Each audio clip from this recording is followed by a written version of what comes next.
Hello மக்களே, இந்த video என்னுடைய ஃபஸ்ட்டு எடுக்கக்கூடிய விலாக் வீடியோ தான். இந்த வீடியோ உங்களுக்கு பிடிச்சிருந்துன்னா சப்ஸ்கிரைப் பண்ணுங்கள், லைக் பண்ணுங்கள், ஷேர் பண்ணுங்கள். முடிஞ்ச அளவுக்கு பாசிட்டிவ் கமெண்ட்டாக இருந்தாலும் சரி, நெகட்டிவ் கமெண்ட்டாக இருந்தாலும் சரி, கண்டிப்பாக கமெண்ட் பண்ணுங்கள். இந்த வீடியோ ஃபஸ்ட் வீடியோன்றதுனால சின்ன சின்ன மிஸ்டேக்ஸ் இருந்தாலும் அதை கொஞ்சம் அட்ஜஸ்ட் பண்ணிக்கோங்க. நெக்ஸ்ட் வீடியோவில் நல்லா கண்டென்ட்டோடு நல்லா அழகாக கொடுக்கறதுக்கு ட்ரை பண்ணுறேன். ஓகே, என்னோடய வீடியோவோட நேம் என்ன அப்படின்னாக்கா அம்மா லைஃப் ஸ்டைல் வீடியோ தான். அம்மா லைஃப் ஸ்டைல் அப்படிங்கிறது நான் எதுக்காக வச்சேன்னா, ஒரு அம்மான்றவங்க காலையில் எந்திரிச்சதுலேருந்து நைட்டு தூங்குற வரைக்கும் அவங்களோட டெய்லி ரொட்டீன் எப்படி இருக்கும், அவங்களோட லைஃப் ஸ்டைல்ன்றது எப்படி இருக்குது அப்படிங்கிறத என்னுடைய வீட்டில் நான் அம்மாவாக இருக்கிறதுனால நான் எப்படி என்னோடய வேலைகளை செய்கிறேன் அப்படிங்கிறத டெய்லி ரொட்டீனாக லைஃப் ஸ்டைல் வீடியோவாக உங்களுக்கு ஷேர் பண்ணுறேன். ஒவ்வொருத்தவங்க வீட்லேயும் ஒவ்வொரு அம்மாவும் எவ்வளோ வேலை செய்கிறாங்கன்றது அவங்கள்ட்ட கேட்டால் மட்டும்தான் அவங்களுடைய கஷ்டம் தெரியும். நானும் அப்படி தான். எனக்கு வீட்டில் 2 குட்டி பசங்க இருக்காங்க.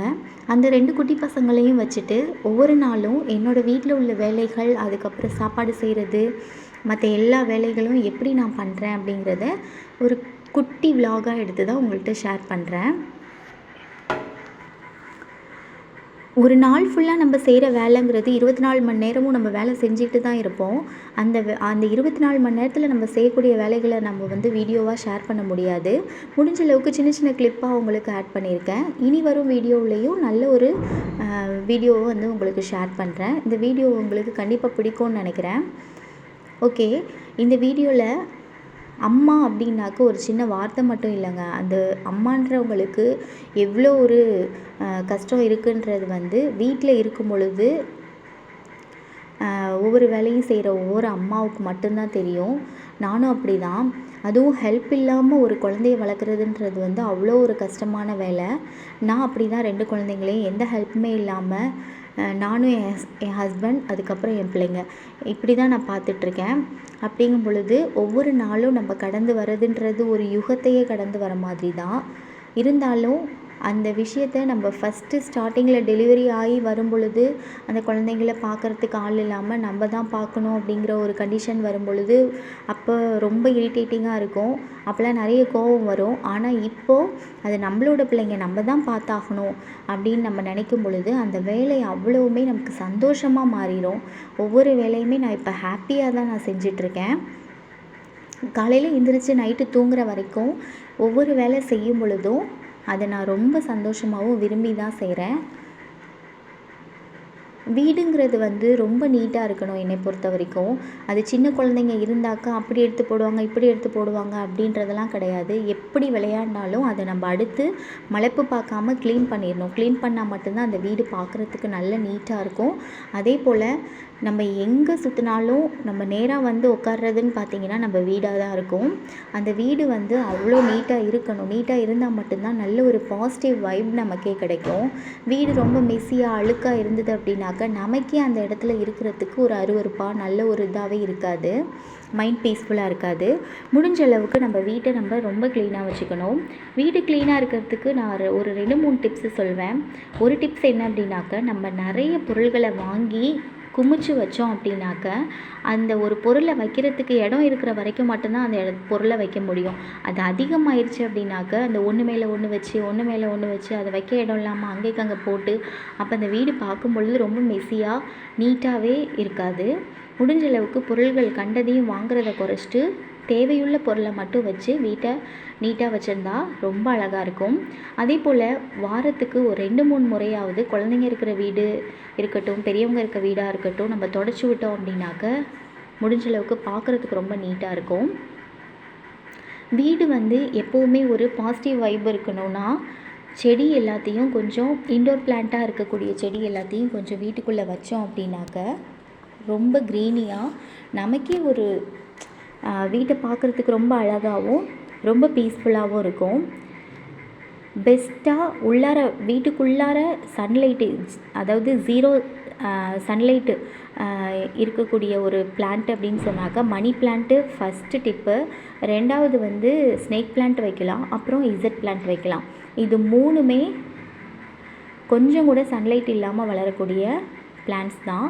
இது எல்லாத்தையும் நம்ம வீட்டில் வச்சுட்டு அது மண்ணில் வச்சோம் அப்படின்னாக்கா நல்ல க்ரோத் இருக்கும். மண்ணில் வச்சுட்டு அதுக்கு கொஞ்சம் என்பிகே ஸ்ப்ரே பண்ணி விட்டோம் அப்படின்னாக்கா நல்ல ஒரு புஷ்ஷியாக அழகாக வளரும். கண்டிப்பாக ட்ரை பண்ணி பாருங்கள். வீடுன்றது எப்போவுமே நீட்டாக இருக்கணும். அதே போல் கிச்சன்றது வந்து நம்ம டெய்லியும் சாப்பிட்ற சாப்பாடு அங்கே தான் நம்ம செய்கிறோம். அப்படிங்கும் பொழுது கிச்சன் வந்து ரொம்ப நீட்டாக இருக்கணும். ஏன்னா ஒரு சின்ன ஒரு பூச்சியோ பல்லியோ நம்ம சாப்பாட்டில் விழுந்துட்டால் கூட அது அவ்வளவும் பாய்சன் ஆயிரும். அப்படிங்கும் பொழுது முடிஞ்ச அளவுக்கு க்ளீனாக வச்சுக்கணும். க்ளீனாக வச்சிட்டோம் அப்படின்னாக்க பார்க்குறதுக்கும் நீட்டாக இருக்கும், ரெண்டாவது நமக்கும் ஹெல்த்தியாகவும் இருக்கும், எந்த பிரச்சனையும் இல்லாமல். அதுக்கப்புறம் நம்மளுடைய வீட்டுக்கு வெளியிலையும் சரி, இல்லை இப்போ தரையில் இருக்காங்க அப்படின்னாக்கா அவங்களுக்கு சுற்றி இடம் இருந்தது அப்படின்னாக்க அட்லீஸ்ட் இருக்கக்கூடிய இடத்துல ஒரு பாட்லையாவது ஒரு 2-3 செடிகளை வச்சு விட்டோம் அப்படின்னாக்க நமக்கு காலையிலையும் ஈவினிங்கும் அதை கொஞ்சம் பார்க்கும் பொழுதே நமக்கு ரொம்ப மைண்ட் பீஸ்ஃபுல்லாக இருக்கும். அதுக்கு கொஞ்சம் நேரம் தண்ணி ஊற்றிட்டு அதுக்கப்புறம் அதுக்கு ஃபெர்டிலைசர்ஸ் கொடுத்து அது ஒரு நாளைக்கு பூக்குதா பூக்கலையா அப்படின்றத பார்க்கும் பொழுதே நமக்கு அவ்வளோ ஒரு ஹாப்பியாக இருக்கும். முடிஞ்ச அளவுக்கு இந்த குட்டி குட்டி டிப்ஸ் எல்லாம் நம்ம டெய்லியும் ஃபாலோ பண்ணோம் அப்படின்னாலே நம்மளும் பீஸ்ஃபுல்லாக இருக்கலாம், அதே போல் ரொம்ப வீடும் நீட்டாக இருக்கும். கண்டிப்பாக ட்ரை பண்ணி பாருங்கள். நமக்கு மீ டைமுன்றது வந்து கிடைக்குமான்னு கேட்டால் ஹெல்ப்பே இல்லாத ஒருத்தவங்களுக்கு மீ டைம்லாம் கிடைக்காது. அது நம்மளாக தான் உருவாக்கிக்கணும். அதே போல் இப்போ தாத்தா பாட்டி இருக்காங்க, நம்ம பிள்ளைகளை பார்த்துக்கிறாங்க அப்படிங்கும் பொழுது நம்ம கொஞ்சம் பீஸ்ஃபுல்லாக இருக்கலாம். நமக்கும் கொஞ்சம் மீ டைம் கிடைக்கும், ஜாலியாக என்ஜாய் பண்ணலாம். பட் அந்த மாதிரி இல்லாத ஒரு வீட்டில் உள்ள அம்மாவுக்கு நான் சொல்கிறது என்ன அப்படின்னா, நம்மளாம் முடிஞ்ச அளவுக்கு நம்ம வேலைகளை ஈஸியாக முடிச்சுட்டு அதுக்கப்புறம் நமக்கு கிடைக்கிற கொஞ்சம் நேரத்தில் நம்மளை கொஞ்சம் நம்மளே பார்த்துக்கணும். அப்போ தான் நம்ம வந்து நம்மளை சுற்றி உள்ள நம்ம பிள்ளைகளையும் நம்ம ஹஸ்பண்டையும் நம்ம பார்த்துக்க முடியும். அதுக்காக எப்போவுமே இரிட்டேட்டிங் ஃபேஸோட அதுக்கப்புறம் எனக்கு இவ்வளோ வேலை இருக்குது, இப்படி கஷ்டமாக இருக்குதுன்னு சொல்லி நினச்சி நம்ம உட்காந்துருந்தோம் அப்படின்னாக்க கண்டிப்பாக அது நமக்கு வந்து ஸ்ட்ரெஸ்ஸை தான் உண்டு பண்ணும். ஸ்ட்ரெஸ் இல்லாமல் இருக்கணும் அப்படின்னாக்க முடிஞ்ச அளவுக்கு வீட்டை நமக்கு விருப்பப்படி எப்படி வச்சுக்கணுமோ வச்சுக்கிட்டோம் அப்படின்னாலே மேக்ஸிமம். ஏன்னா நம்ம காலையிலேருந்து நைட்டு தூங்குற வரைக்கும் அந்த வீட்டில் தான் இருக்கோம். இப்போ நம்ம ஒர்க்கிங் உமனாக இருந்தால் கூட நம்ம வெளியே போய் ஒரு 4 பேரை பார்க்கலாம், பேசலாம் அப்படின்னு கூட வாய்ப்பு இருக்கும். ஆனால் நமக்கு அப்படி கிடையாது. நம்ம வீட்டுக்குள்ளேயே தான் இருக்கணும். அந்த 4 செவரை தான் சுற்றி வரணுமே தவிர நமக்கு வேறு எந்த ஒரு பீஸ்ஃபுல்லும் கிடைக்காது. வெளியில் போய் முடிஞ்ச அளவுக்கு நம்ம இருக்கக்கூடிய வேலைகளை நீட்டாக செஞ்சுட்டு நமக்கு கிடைக்கிற நேரத்தில் நம்மளை நாமே ஹாப்பியாக வச்சுக்கணும். அதுக்கப்புறம் டெய்லியும் கடவுள் இருக்காரா இல்லையான்னு கேட்டாக்கா அதெல்லாம் எனக்கு பதில் தெரியாது. பட் நம்ம ஒவ்வொருத்தவங்களும் நம்ம என்னென்ன சாமியை கும்பிட்றோமோ அவங்கள டெய்லியுமே நம்ம வணங்குறதுன்றது ரொம்ப முக்கியம். அதுக்கு வந்து டெய்லியுமே நம்ம விளக்கு போட்டு பூ வச்சு ஒவ்வொரு சாமியவும் நம்ம கும்பிட்டு வரும் பொழுது நமக்குள்ள ஒரு இந்த காரியம் நமக்கு நடக்கும் அப்படின்னாக்கா அது கண்டிப்பாக நடக்கும்ன்ற ஒரு நம்பிக்கையோடு செய்யணும். செஞ்சோம் அப்படின்னாக்க அது கண்டிப்பாக நமக்கு நடக்கும். டெய்லியுமே நான் வீட்டில் என்ன பண்ணுவேன் அப்படின்னா 6 மணி ஆயிடுச்சுனாக்க விளக்கு போட்டுட்டு அதுக்கு சாமிக்கு என்ன சாமி இருக்காங்களோ அவங்க எல்லாத்துக்குமே பூ வச்சுட்டு வீட்டுக்கு எப்போவுமே தூபம் சாம்பிராணியோ இல்லை தூபமோ போட்டோம் அப்படின்னாக்க வீடே ரொம்ப ஒரு மனமாகவும் நல்ல ஒரு பாசிட்டிவ் வைப்பும் நமக்கு கொடுக்கும். இதெல்லாமே நம்ம சின்ன சின்ன வேலைகள் தான். பட் ஆனால் அதை வந்து விரும்பி செய்யும் பொழுது அது நமக்கு ரொம்ப மன திருப்தியை தரும். கண்டிப்பாக இதெல்லாம் ட்ரை பண்ணி பாருங்கள். மேக்ஸிமம் நிறைய பேர் இதெல்லாம் செய்கிற வேலை தான். பட் இருந்தாலும் என்னோடய விலாகில் நான் இதை ஷேர் பண்ணியிருக்கேன். காலையிலேயே எழுந்திரிச்சு நம்மளுடைய சாப்பாடு வேலையெல்லாம் முடிச்சுட்டு இப்போ ஹஸ்பண்டும் ஆஃபீஸ் போகிறாங்க அப்படின்னாக்க எப்படியுமே மதியம் உள்ள சாப்பாடு வேலைகளை நம்ம காலையிலேயே முடிச்சிடுவோம். காலையிலேயே முடிச்சிட்டோம் அப்படின்னாக்க அன்னன்னைய துணி எல்லாத்தையும் நம்ம துவைச்சி காய போட்டுட்டு அதை ஈவினிங் ஒரு 6 மணி ஆகிறதுக்குள்ளார காஞ்சிடுச்சு அப்படின்னாக்கா அதை எடுத்து மடித்து கபோர்டில் நீட்டாக அடுக்கி வச்சிட்டோம் அப்படின்னாக்கா அந்த வீடு பார்க்குறதுக்கு ரொம்ப நீட்டாக இருக்கும். அதே போல் துணியெல்லாம் குமிச்சு வைக்காமல் நீட்டாக அதை அந்தந்த ரேக்கில் அடுக்கி வச்சிட்டோம் அப்படின்னாக்க ரொம்ப நீட்டாக இருக்கும் வீடு பார்க்குறதுக்கு. நமக்கும் மைண்ட் வந்து அந்த விஷயத்தில் மட்டும்தான் போகுமே தவிர மற்ற டிஸ்ட்ராக்ஷன் எதுவும் வராது. மற்ற கவலைகளை பற்றி யோசிக்கிறதுக்கும் நமக்கு டைம் கிடைக்காது. இதெல்லாமே சின்ன சின்ன டிப்ஸ் தான். முடிஞ்ச அளவுக்கு உங்களுக்கு உபயோகமாக இருந்ததுனாக்க எடுத்துக்கோங்க, இல்லைனாக்கா இக்னோர் பண்ணிவிட்டு போயிடலாம்.